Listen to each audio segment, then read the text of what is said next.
Hay mansiones en la Ciudad de México que no fueron construidas con piedra y cal sino con sangre y silencio. Mansiones donde los candelabros iluminan retratos de hombres que nunca existieron. Donde las alfombras persas cubren pisos que guardan secretos más pesados que cualquier mueble de caoba. Donde el apellido de la familia resuena en los salones como una mentira repetida tantas veces que ya nadie recuerda que alguna vez fue eso. La mansión Vasconcelos era ese tipo de casa. Y yo crecí dentro de ella sin saber que cada vestido de seda que llevaba puesto, cada clase de francés que tomé, cada velada de ópera a la que asistí del brazo de mi padre, había sido comprada con la vida de un hombre al que nunca le dieron la oportunidad de embellecer. Tenía 22 años cuando encontré la caja fuerte. 22 años de creer que mi padre, don Hernán Vasconcelos, era la encarnación del esfuerzo legítimo. Del hombre que llegó sin nada a la capital y construyó un imperio con las manos y la inteligencia. 22 años de admirar ese origen humilde que él relataba en las cenas con la modestia calculada. De quien sabe que la historia de su propia ascensión es su mejor carta de presentación. 22 años durmiendo bajo el mismo techo que un asesino que me enseñó a rezar el rosario cada noche antes de dormir. Y mientras yo rezaba, Amanda observaba. Amanda Reyes, la hija del licenciado Rodrigo Reyes, el abogado más discreto y más cómplice del Distrito Federal. Llevaba semanas escuchando conversaciones que se filtraban por las rendijas de puertas que deberían haber permanecido selladas. Ella tenía esa capacidad, rara e inquietante de volverse transparente en los espacios que los demás consideraban privados, de estar presente sin ser registrada.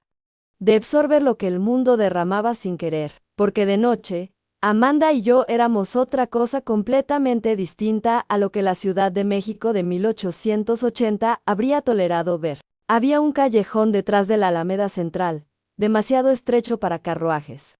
Exactamente del ancho de dos cuerpos caminando tan cerca que el roce de sus hombros era una declaración completa. 2 años de noches robadas a una ciudad que dormía convencida de que sus hijas bien educadas hacían lo mismo. 2 años de un amor, sin nombre legal ni nombre social, pero con más pulso y más verdad que cualquier cosa que yo hubiera sostenido entre las manos. Lo que Amanda escuchó aquella tarde de octubre detrás de la puerta del despacho de su padre lo cambió absolutamente todo. Lo que yo encontré dentro de esa caja fuerte destruyó el único mundo que había conocido, y me dejó de pie sobre los escombros de un apellido que nunca fue mío. Y lo que las dos hicimos con esa verdad, en mitad de la noche más larga de nuestras vidas.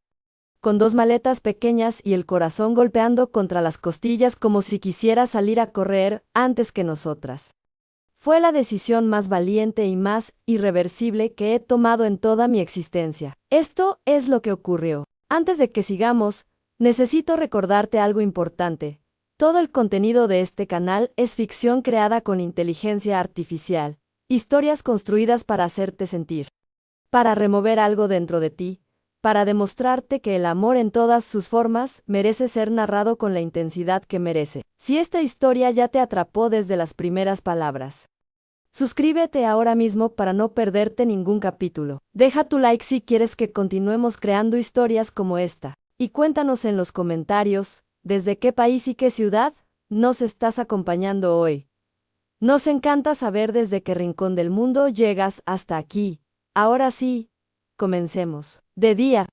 La Ciudad de México de 1880 era un teatro perfectamente ensayado, y Amanda Reyes y yo éramos 2 actrices que conocían sus papeles con la precisión de quien los ha representado toda la vida. Cuando nuestras familias coincidían en las veladas del Casino Nacional, en las misas de la Catedral Metropolitana o en los paseos dominicales por la Alameda Central.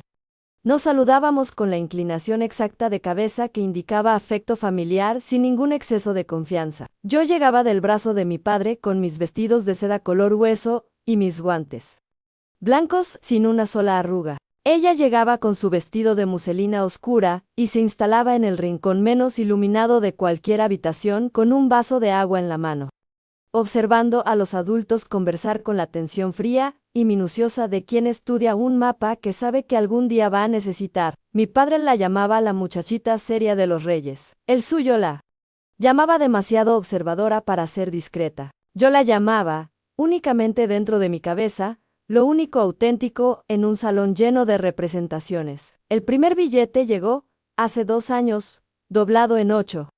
Pasado de sus dedos a los míos durante el momento exacto en que las madres se volvían a comparar los encajes de sus mantillas en el otro extremo de la sala. Su letra era pequeña y vertical. La caligrafía de alguien que mide cada trazo como si el papel fuera un territorio que no se puede desperdiciar. Encuéntrame en el callejón del Arco de Santo Domingo, a las 10. Tengo algo que necesitas escuchar. No había firma, no la necesitaba. En toda la Ciudad de México, había exactamente una sola persona cuya letra yo habría reconocido con los ojos cerrados. En la oscuridad más completa, después de años sin verla, fui y, por supuesto que fui. Existen personas que ejercen sobre nosotros una atracción que no elegimos con ninguna parte racional del cuerpo.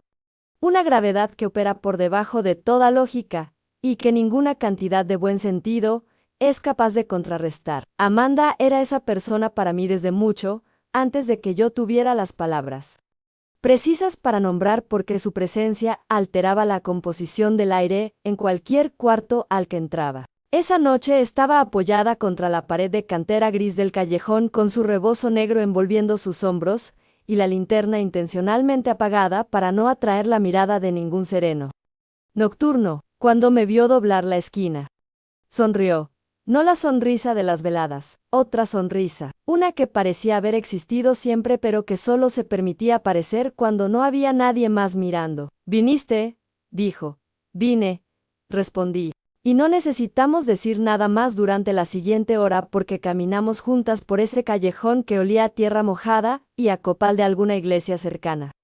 Y el simple acto de caminar tan próximas que nuestros brazos se rozaban con cada paso, resultó ser una declaración más completa que cualquier cosa que el idioma español del siglo XIX nos habría permitido pronunciar en voz alta. Había cosas que en el México de 1880 no podían ser nombradas, pero podían ser caminadas. Podían ser respiradas a 2 centímetros de distancia. Podían vivir enteras en el milímetro entre 2 brazos que se tocan y deciden no apartarse. Durante 2 años.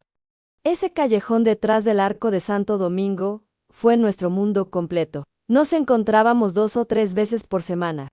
Siempre después de que la ciudad cerraba sus ojos y sus prejuicios detrás de las puertas coloniales. Hablábamos de los libros que leíamos a escondidas, de las ideas que llegaban en los periódicos liberales que Amanda conseguía a través de un librero del centro que no hacía preguntas.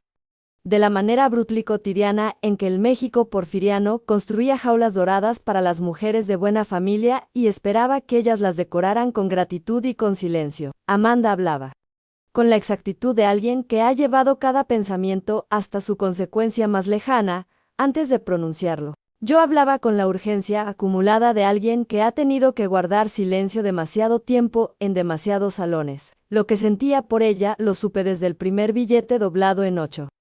Quizás antes, quizás desde alguna velada en el casino, donde la había visto rechazar con una sola mirada la conversación de un caballero que intentaba impresionarla. Y yo había sentido algo que en ese momento no identifiqué pero que ahora reconozco perfectamente. Era amor en su forma más incómoda e irresoluble, sin nombre aceptado por ningún diccionario de la época, sin camino trazado por ninguna novela que yo hubiera podido conseguir. Sin ningún modelo visible en ninguna parte del mundo que yo habitaba que me mostrara cómo se vivía esto, sin destruirse por completo en el intento. Era el amor más verdadero que había tocado en mis 22 años de vida. Era también el más imposible que podría haber escogido. Y esa contradicción me acompañaba cada mañana cuando bajaba al comedor y besaba la mejilla de mi padre, y pensaba que él nunca lo entendería.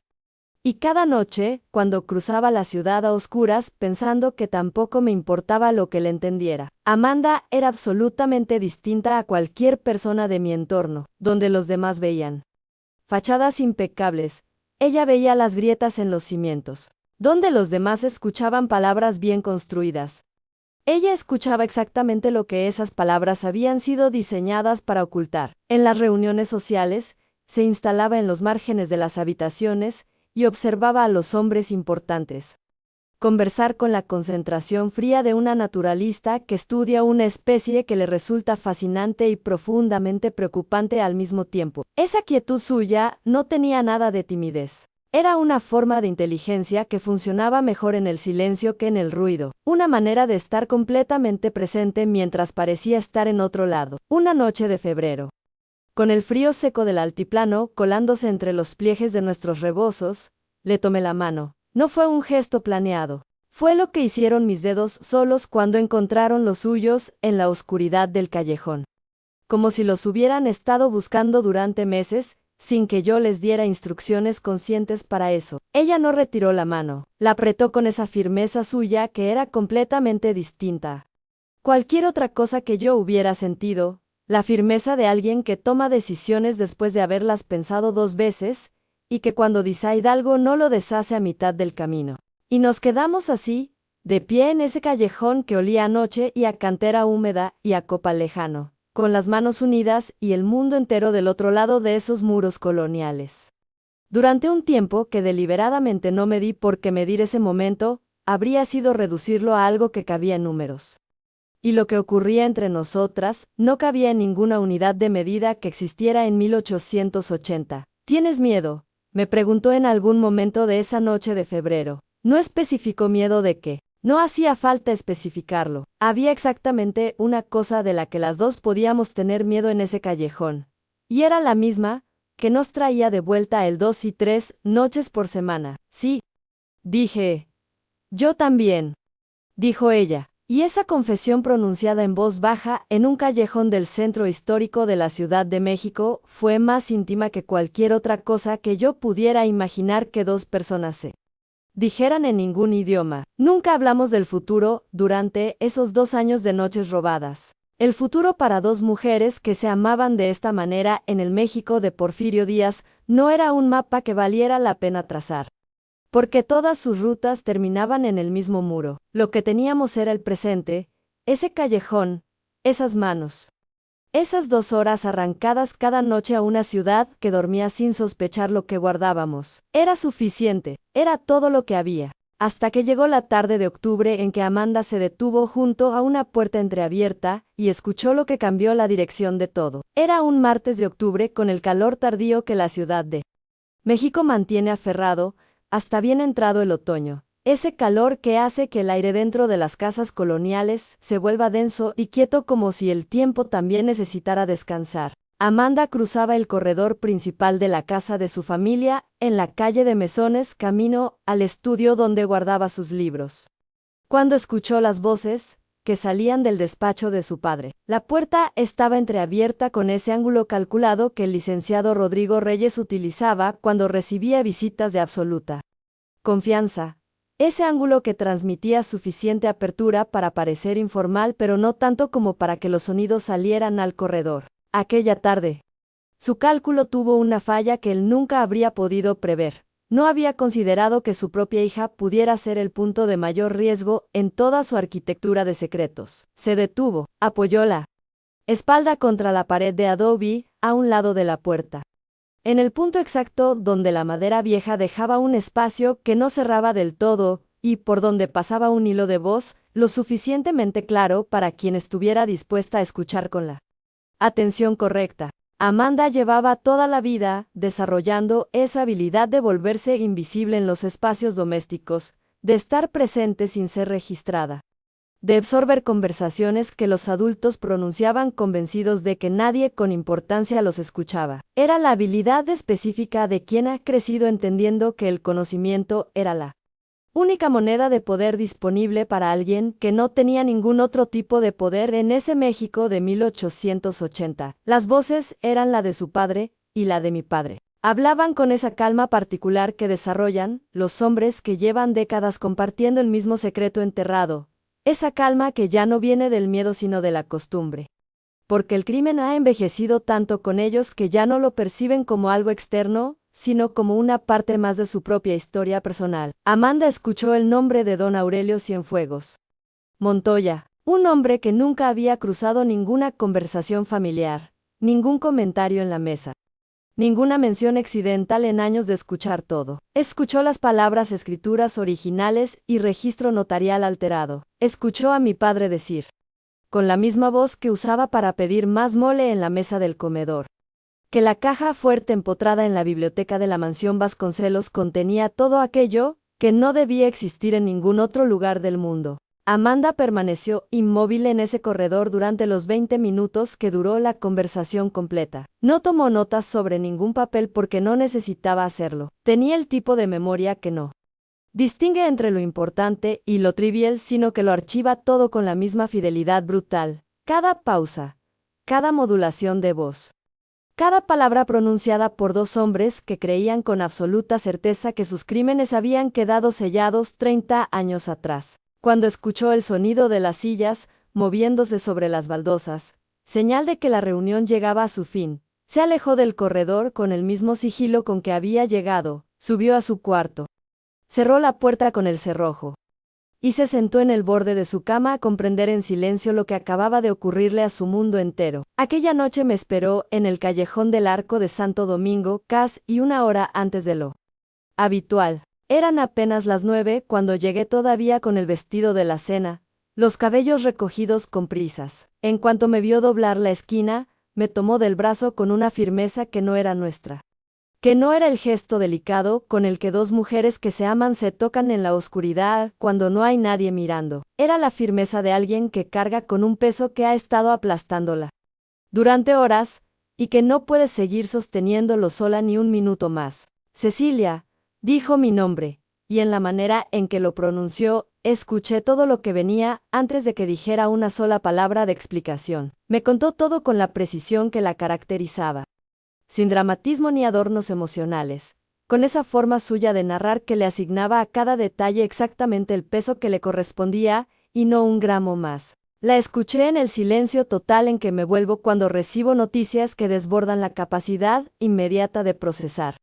Ese silencio que parece calma pero que por dentro es una tormenta que todavía no encontró la forma de salir. Cuando terminó, las dos permanecimos paradas en ese callejón durante un tiempo que ninguna cronometró. El viento frío del altiplano movía las hojas de los fresnos de la alameda al otro lado de los muros. Desde algún punto lejano del centro llegó el sonido de un campanario marcando la hora, y luego el silencio se cerró de nuevo sobre las dos como agua sobre una piedra. Debe haber una explicación, dije, porque eso es lo que dice una hija cuando lo que acaba de escuchar tiene el peso exacto de una verdad que no quiere ser verdad. Amanda me miró con esos ojos oscuros que no le perdonaban la mentira a nadie, ni a mí ni a ella, ni a ningún hombre importante del Distrito Federal. Tal vez la haya, respondió finalmente, con la paciencia de quien ya llegó a la conclusión hace horas y está simplemente esperando a que el otro recorra el mismo camino. Pero necesitas verlo con tus propios ojos. Lo dijo sin urgencia,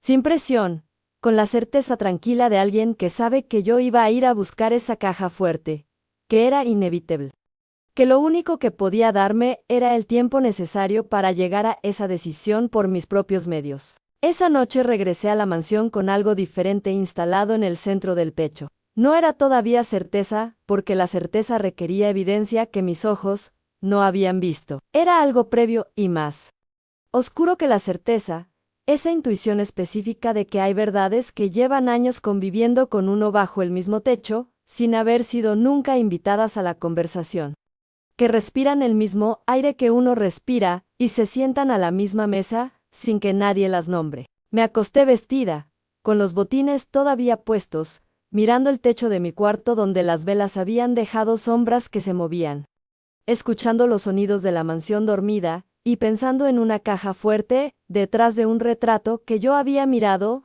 durante 22 años, sin mirar de verdad. A la mañana siguiente en el desayuno, mi padre me preguntó si había dormido bien. Lo preguntó con esa voz suya de siempre, ese tono ligeramente distraído de los hombres que formulan preguntas sin esperar que la respuesta altere nada en su mundo. Tenía el periódico El Siglo XIX doblado junto al plato de frutas y los modales perfectos de quien ha desayunado en paz con su propia conciencia durante 30 años porque hace mucho tiempo tomó la decisión de que la conciencia era un obstáculo que los hombres con Ambición no podían darse el lujo de mantener activo. Dormí bien. Dije.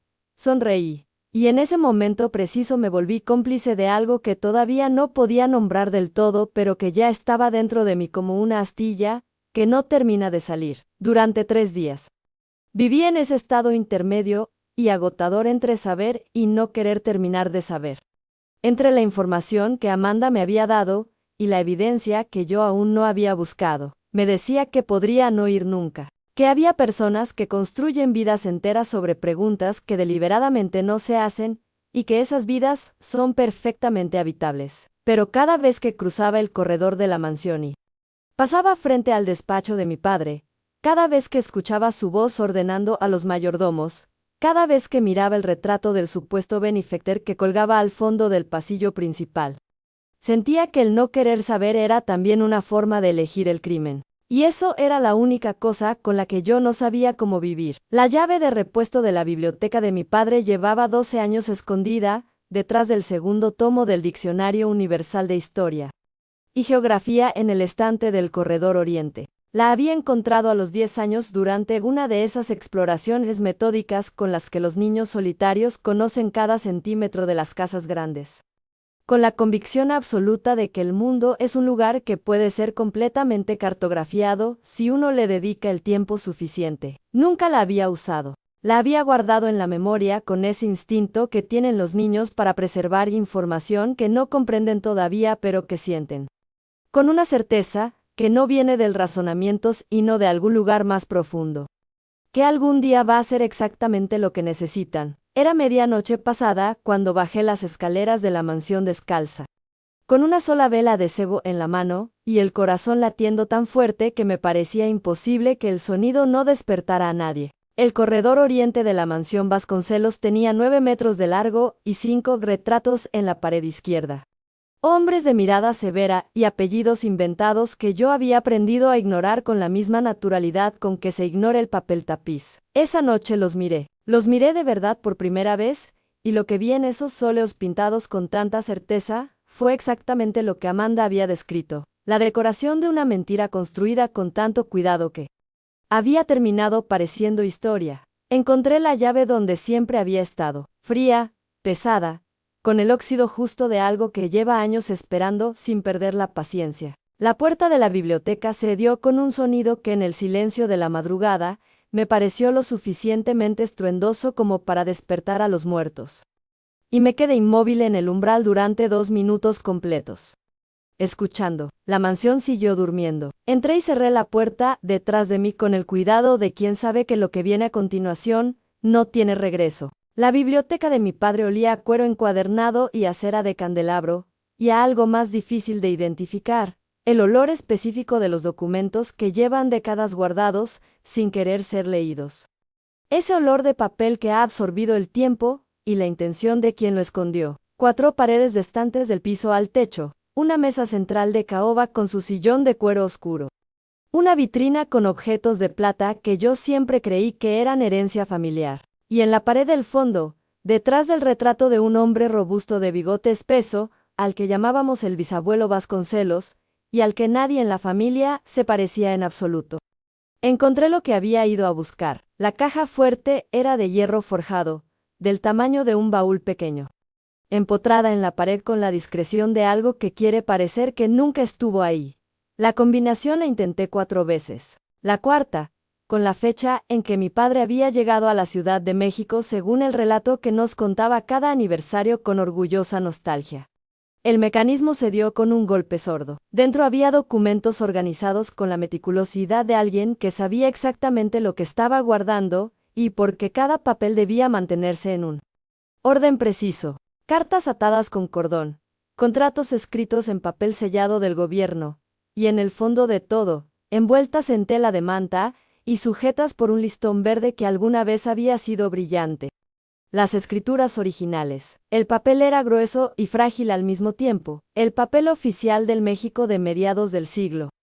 Con sus sellos y sus firmas y sus fechas que contaban una historia que no era la que yo había escuchado toda mi vida. El nombre en el encabezado del primer documento era don Aurelio Cienfuegos Montoya, un nombre que nunca había cruzado ninguna conversación en esa mansión, un nombre que, según las fechas que leía con los dedos temblando, correspondía al verdadero dueño de las tierras, las haciendas y las propiedades urbanas que la familia Vasconcelos había ocupado durante 3 décadas como si hubieran nacido dentro de ellas. Las fechas no coincidían con nada de lo que me habían contado. Las tierras habían pertenecido a don Aurelio desde 1847. Mi padre había llegado a la Ciudad de México, según sus propias palabras orgullosas, en cada cena familiar, en 1855. Con nada más que la ropa que traía puesta, y la voluntad de un hombre que se niega a aceptar la pobreza como destino permanente. Pero los documentos de traspaso estaban fechados en 1857. 2 años. 2 años habían sido suficientes para que un hombre sin nombre y sin dinero se convirtiera en el propietario de todo lo que don Aurelio Cienfuegos Montoya había construido durante una vida entera. Seguí leyendo, y cuanto más leía, más reconocible se volvía la forma del abismo bajo mis pies. Había un acta de defunción. Don Aurelio Cienfuegos Montoya, 61 años. Encontrado sin vida en su hacienda principal en octubre de 1857. Causa declarada, apoplejía. Firmado por un médico cuyo nombre no aparecía en ningún otro documento del periodo. Un médico que, según los registros que Amanda había comenzado a rastrear por su cuenta, había dejado la Ciudad de México 3 meses después de firmar ese papel y nunca más había sido mencionado en ningún registro oficial. Y debajo del acta, doblada con el mismo cuidado que todos los demás documentos, una carta sin sobrescrita con la letra que yo reconocería en cualquier parte del mundo porque era la misma letra de los mensajes que mi padre me dejaba en el escritorio de mi cuarto cuando quería felicitarme por algún logro, sin tener que decirlo en persona. Era una confesión escrita en la letra de mi padre, escrita con la frialdad metódica de alguien que necesitaba registrar lo que había hecho no por culpa sino por control, para tener el documento bajo su propia custodia, para asegurarse de que la versión que él había construido de los hechos quedara documentada en algún lugar, aunque ese lugar fuera un cofre que nadie más pudiera abrir. Había llegado a trabajar en las tierras de don Aurelio en 1855 con las palabras exactas que siempre nos había contado, sin nada, con hambre. Con una ambición que él describía en esa carta como la única herramienta disponible para quien nace sin ninguna otra. Había ganado la confianza del anciano durante 2 años, y en una noche de septiembre de 1857 había puesto algo en el pulque que don Aurelio tomaba antes de dormir. La carta no usaba la palabra veneno. Usaba la frase sustancia que acelera lo inevitable. Y esa delicadeza lingüística era más perturbadora que cualquier brutalidad directa habría podido ser. Don Aurelio murió en su cama, esa noche de septiembre. Mi padre esperó 3 días, llamó al médico que tenía acordado, recibió el acta de defunción con la causa convenida. Y luego presentó ante notario un contrato de donación que había estado preparando durante meses, un documento que establecía que don Aurelio, en pleno uso de sus facultades y con gratitud genuina por los servicios prestados, había decidido transferir la totalidad de sus bienes a don Hernán Vasconcelos. El notario que autenticó ese contrato era el licenciado Rodrigo Reyes, el padre de Amanda, que había sabido desde el primer día, que había construido su propia prosperidad y su propia reputación de abogado honorable sobre exactamente el mismo crimen que sostenía la mansión donde yo había crecido, creyéndome afortunada. Me quedé sentada en el suelo frío de esa biblioteca durante lo que debieron ser 2 horas.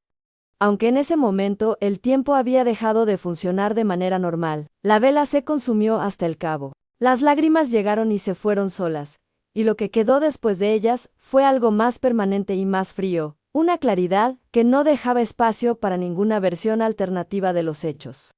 Para ningún quizás lo malinterpreté ni quizás hay un contexto que explica todo. El hombre que me había enseñado a rezar el rosario cada noche, el hombre cuyo retrato colgaba en el salón principal con la expresión satisfecha del patriarca legítimo, había envenenado a un anciano, inocente, y le había robado todo lo que tenía. Y yo había crecido sobre ese crimen durante 22 años, sin saber que el suelo debajo de mis pies no era firme sino que Era alguien que nunca había tenido la oportunidad de envejecer. Guardé los documentos exactamente como los había encontrado, con la misma meticulosidad con que los había sacado. Porque en ese momento no sabía todavía qué iba a hacer con lo que sabía, y necesitaba tiempo, antes de que mi padre descubriera que alguien había abierto ese cofre. Cerré la caja fuerte. Volví a colgar el retrato del supuesto bisabuelo sobre ella. Salí de la biblioteca, giré la llave, devolví la llave al estante del corredor oriente. Subí las escaleras de la mansión descalza como había bajado, con el cabo de vela apagado en la mano. Y me senté en el borde de mi cama a esperar el amanecer con la paciencia particular de quien ya no tiene ninguna prisa, porque el mundo que conocía acaba de dejar de existir, y el nuevo todavía no tiene ninguna forma reconocible. Por la ventana de mi cuarto, las estrellas sobre el Valle de México cegían en el mismo lugar de siempre, completamente ajenas, completamente indiferentes a la magnitud de lo que yo acababa de entender. En el desayuno de la mañana siguiente, mi padre me preguntó si quería más chocolate caliente. Lo preguntó con esa voz suya de siempre. El tono levemente distraído de los hombres acostumbrados a que sus palabras sean respondidas sin que su atención tenga que abandonar ninguno de sus pensamientos principales. Tenía el periódico doblado junto al plato de pan dulce y los modales impecables de quien ha desayunado durante 30 años en perfecta paz con una conciencia que hace mucho tiempo decidió reorganizarse para no incluir ciertos hechos en su inventario. No, gracias, dije. Sonreí. Y en ese momento me di cuenta de que llevaba toda mi vida siendo extraordinariamente buena en exactamente eso. Mandé un billete a Amanda, antes de que terminara la mañana, doblado en 8 como siempre. Entregado a través del mismo canal discreto que llevábamos 2 años perfeccionando. Esta noche, más temprano, lo encontré todo. Te necesito. Ella estaba en el callejón del Arco de Santo Domingo a las 8:30, cuando la ciudad todavía no había terminado de oscurecerse del todo. Cuando me vio doblar la esquina con esa manera de caminar que ella había aprendido a leer como si fuera un idioma propio, simplemente abrió los brazos, y yo entré en ellos, sin decir ninguna palabra.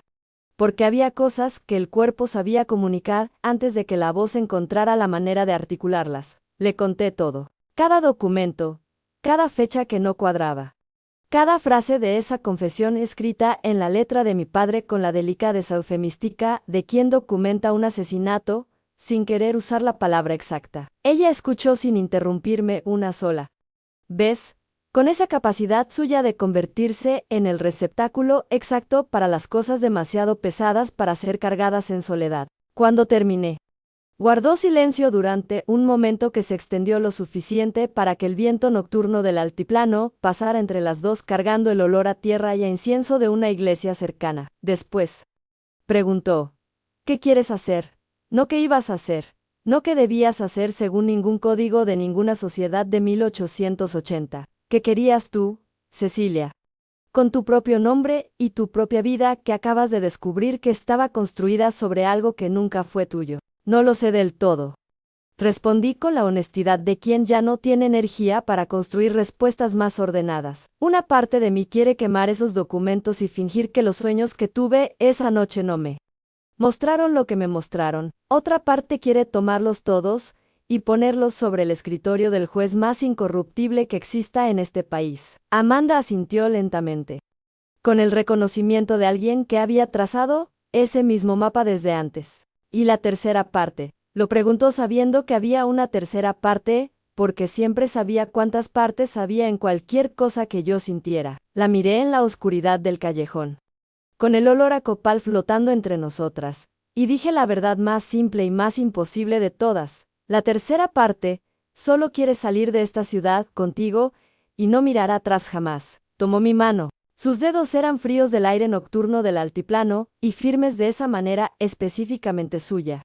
La firmeza de alguien que piensa las cosas hasta su última consecuencia antes de comprometerse con ellas y que cuando se compromete no retrocede. Esas 3 cosas no se cancelan entre sí, dijo, pero el orden importa. Durante los días siguientes continué viviendo la vida visible que siempre había vivido, el chocolate del desayuno, las visitas con mi madre a las tiendas del portal de mercaderes, los bordados de la tarde, la misa del domingo en la catedral, pero por dentro estaba en otro lugar completamente.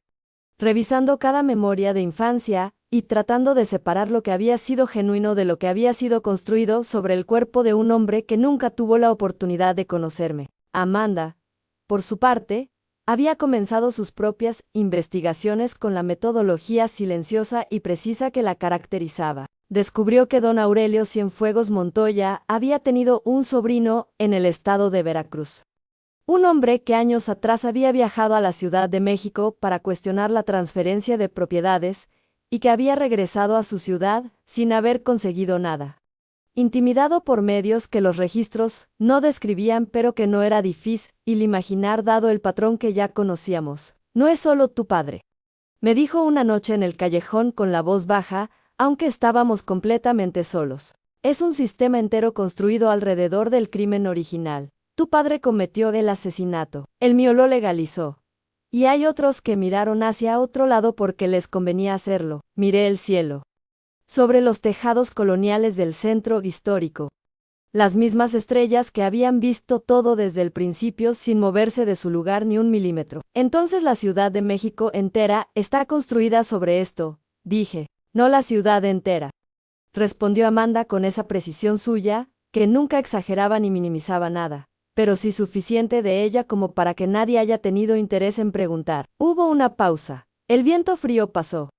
Entre nosotras. Tu padre y el mío, dijo entonces, y esas 4 palabras salieron de su boca con el cuidado de quien carga algo que podría romperse. Era la primera vez que lo decía así, en esa combinación.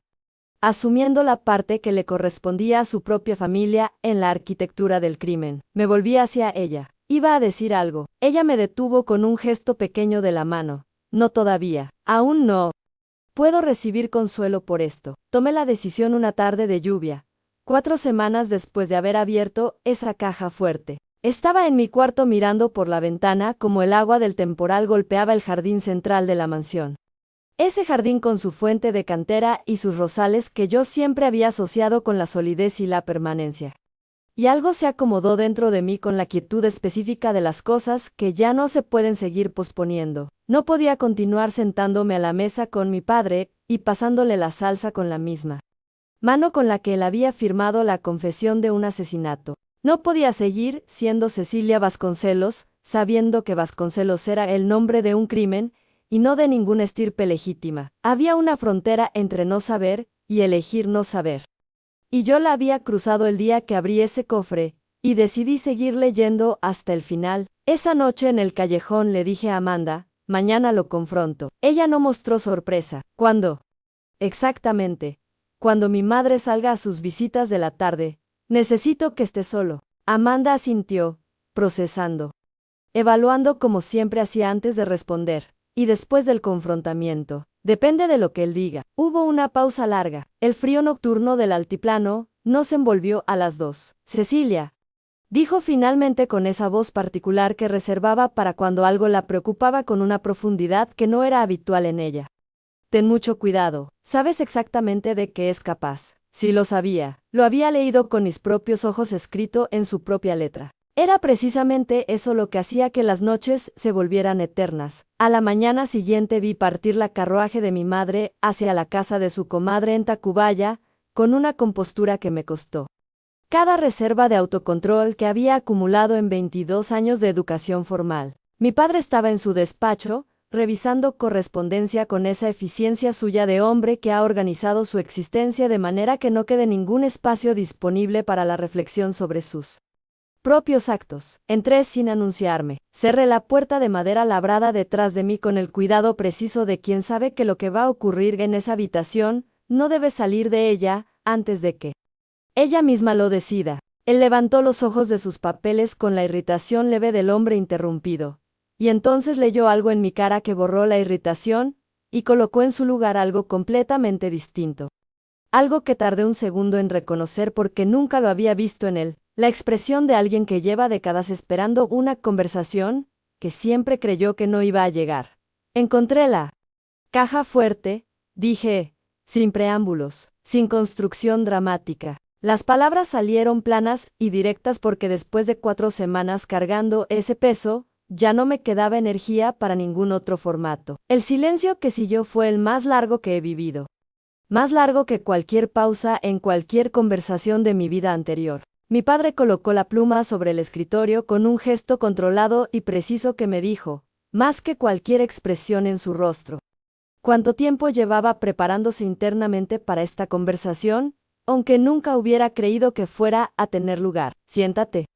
Cecilia, prefiero estar de pie. No negó. Eso fue lo que más me perturbó de todo lo que ocurrió en ese despacho, más que cualquier cosa que hubiera leído en los documentos de la caja fuerte. No hubo indignación fingida, no hubo construcción de una versión alternativa de los hechos.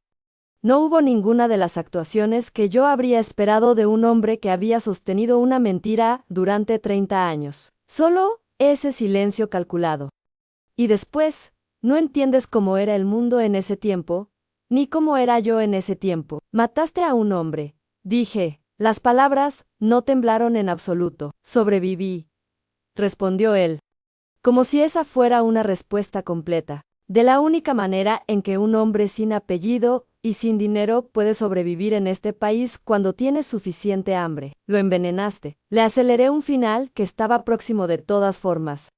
Y me aseguré de que lo que él había construido no fuera a desaparecer con él. Lo dijo con la tranquilidad de quien ha ensayado ese argumento durante tanto tiempo que ya no distingue entre el ensayo y la convicción. Era un argumento perfectamente construido en su lógica interna, despojado de cualquier emoción que pudiera debilitarlo. Y fue exactamente esa ausencia de culpa, esa coherencia fría, lo más aterrador de todo lo que ocurrió en ese cuarto, porque no estaba frente a un hombre que había cometido un crimen y cargado su peso durante 30 años. Estaba frente a un hombre que había cometido un crimen y había decidido, en algún momento de esos 30 años, que no había cometido ningún crimen. Todo lo que esta familia tiene fue comprado con la vida de don Aurelio Cienfuegos Montoya, dije mirando alrededor, las paredes del despacho, la vitrina de plata. Las ventanas que daban a las propiedades robadas. Todo lo que tú tienes, me corrigió con una frialdad que cortó el aire entre nosotros. Fue garantizado por mí, para que nunca necesitara saber lo que cuesta construir algo desde la nada en este país. Su sobrino de Veracruz, el que vino a reclamar y regresó sin nada. ¿Qué le pasó exactamente? La pausa que siguió fue más corta que las anteriores pero mucho más elocuente. Él la noté, él notó que yo la había notado. Y en ese intercambio de miradas ocurrió algo que ninguno de los dos nombró pero que los dos entendimos con perfecta claridad. Me volví hacia la puerta. Cecilia, su voz había cambiado de registro. Seguía siendo controlada, pero había algo nuevo debajo de esa capa de control. Algo que tardé un segundo en identificar porque era la primera vez en mi vida que lo escuchaba en esa voz. Súplica. ¿Qué vas a hacer? Me detuve pero no me volví de inmediato. Pensé en don Aurelio Cienfuegos Montoya, en los 61 años que tenía cuando murió, en las tierras que había construido durante una vida entera. En el sobrino de Veracruz que vino a preguntar y fue enviado de regreso con algo que los registros no describían. Después me volví y lo miré una última vez. Era mi padre, con todas las memorias que esa palabra cargaba, la mano que me sostenía cuando aprendía a montar, la voz que me leía los salmos antes de dormir. Y era también el hombre que había escrito con su propia letra la frase sustancia que acelera lo inevitable. Las dos cosas eran simultáneamente verdaderas y no había ninguna manera de separarlas. Todavía no lo sé, dije, pero no voy a quedarme en esta casa fingiendo que esta conversación no ocurrió. Esa tarde, mientras mi madre cejía en Tacubaya sin saber nada, saqué la maleta pequeña de debajo de mi cama y la llené con las únicas cosas que eran completamente mías. Las cartas de Amanda atadas con un listón. Los libros que había comprado con mi propia mesada. El diario donde escribía de noche. Dejé las joyas. Dejé los vestidos de seda. Dejé todo lo que la riqueza Vasconcelos había pagado porque ya no podía ponérmelo sin sentir el peso de lo que lo había comprado. Mandé un billete a Amanda por el hijo del cocinero. Con 2 reales por su silencio. La caja fuerte me abrió otra puerta. Esta noche, ven preparada para no volver. Cenamos los 3 en silencio esa noche. El último silencio de muchos años de cenas en esa mansión. Mi madre hablaba de un tejido que había visto en la profesa, del bautizo de la hija de una conocida.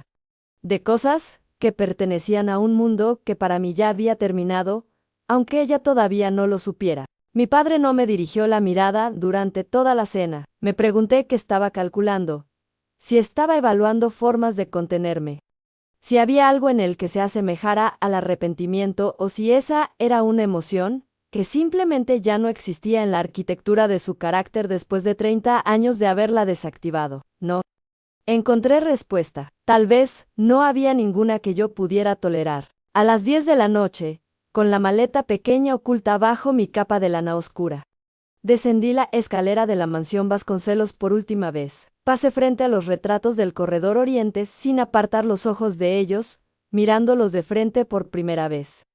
Sabiendo lo que eran, pasé frente al despacho de mi padre con la puerta cerrada y la luz todavía encendida dentro. Crucé el patio central, con su fuente de cantera y sus rosales que habían florecido durante 30 años sobre un crimen. Abrí la puerta trasera que daba al callejón de servicio. La noche de la Ciudad de México estaba clara y fría, con ese silencio específico que tiene el centro histórico después de las 10. Cuando los últimos vendedores han recogido sus puestos y las familias se han encerrado detrás de sus portones y la ciudad queda entregada a sus propios fantasmas. Amanda me esperaba en el callejón del Arco de Santo Domingo con una maleta también. Cuando me vio doblar la esquina con la mía, algo en sus ojos reunió todo lo que podía reunirse en un solo instante.